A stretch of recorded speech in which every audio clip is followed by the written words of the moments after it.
शिव पुराण के अनुसार दैत्य तारकासुर के तारकाक्ष, कमलाक्ष और विद्युन्माली नाम के 3 पुत्र थे। जब भगवान शिव के पुत्र कार्तिकेय ने तारकासुर का वध कर दिया तो उसके पुत्रों को बहुत दुख हुआ।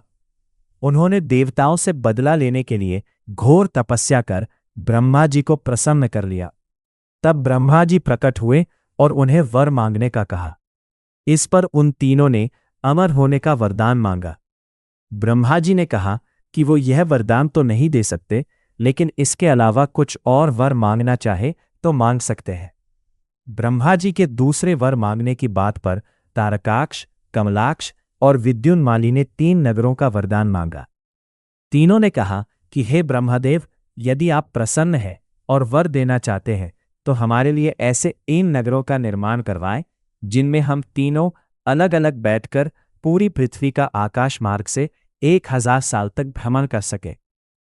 इसके बाद जब हम तीनों 1000 साल बाद जिस स्थान पर मिले उसी समय हमारे तीनों नगर मिलकर एक होकर त्रिपुर कहलाए।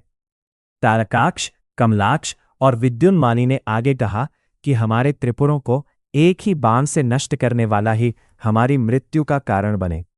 उसके अलावा इस संपूर्ण विश्व में कोई भी हमारा कुछ भी न बिगाड़ सके। इस पर ब्रह्मा जी तथास्तु कहकर अंतर्धान हो गए। उधर तारकाक्ष, कमलाक्ष और विद्युन्माली प्रसन्न होकर अपने लिए पृथक पृथक 3 नगरों का निर्माण किया। तारकाक्ष, कमलाक्ष और विद्युन्माली ने जब नगरों का निर्माण किया तो उनमें से एक सोने का, एक चांदी का और एक लोहे का था। सोने का नगर तारकाक्ष का, चांदी का कमलाक्ष का और लोहे का नगर विद्युन्माली का था। इन नगरों के बाद तारकाक्ष, कमलाक्ष और विद्युन्माली ने तीनों लोकों पर आक्रमण करके अपना आधिपत्य जमा लिया। इससे परेशान सभी देवता भोलेनाथ की शरण में पहुंचे और अपनी रक्षा की गुहार लगाई। वताओं की करुण पुकार बात सुनकर भगवान शिव त्रिपुरों का नाश करने के लिए तैयार हो गए। तब भगवान विश्वकर्मा ने भोलेनाथ के लिए एक दिव्य रथ का निर्माण किया, जिसमें चंद्रमा और सूर्य उसके पहिए बने। इंद्र, वरुण, यन और कुबेर आदि लोकपाल उस रथ के घोड़े बने। हिमालय धनुष बने, वहीं शेषनाग उसकी प्रत्यंचा बने। यही नहीं, स्वयं भगवान विष्णु बाण तथा अग्निदेव उसकी नोक बने। उस दिव्य रथ पर सवार होकर जब भोलेनाथ त्रिपुरों का नाश करने चले तो दैत्यों में हाहाकार मच गया।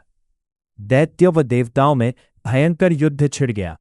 उसी दौरान जैसे ही त्रिपुर एक सीध में आए, भोलेनाथ ने उसी समय दिव्य बाण चलाकर उनका नाश कर दिया। त्रिपुरों का नाश होते ही सभी देवता भोलेनाथ की जय जयकार करने लगे और उसी समय सभी देवी देवताओं ने भोलेनाथ को त्रिपुर का अंत करने वाले त्रिपुरारी के नाम से पुकारा। मान्यता है तभी से भोलेनाथ को त्रिपुरारी कहा जाने लगा।